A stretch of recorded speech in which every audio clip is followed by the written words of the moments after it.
చూడండి, యోబుని ఎందుకు శోధించాడు, ఎలా నిలబడ్డాడు.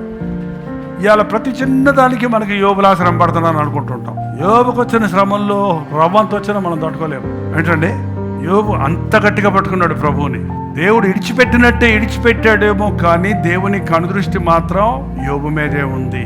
నువ్వు తట్టుకోలేనంత ఎక్కువ దేవుడు నిన్ను శోధించేవాడు కాదండి. ఇంకెప్పటికీ విడుదల లేదా అనుకున్న పరిస్థితుల్లో దేవుడు చాప్టర్ క్లోజ్ చేశాడు. సడన్గా కనబడ్డాడు.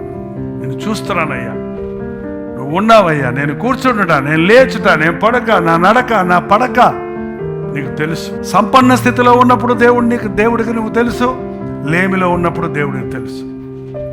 కొండ మీద ఉన్న దేవునికి తెలుసు, లోయలో ఉన్న దేవునికి తెలుసు. ఆయన నిన్ను విడువడు, ఎడబాయడు. కొన్నిసార్లు మనల్ని పరీక్షిస్తాడు. అంత మట్టికే మన స్థితి మనం తెలుసుకునేట్టుగా కొన్ని పాఠాలు నేర్పిస్తాడు కావాలంటే.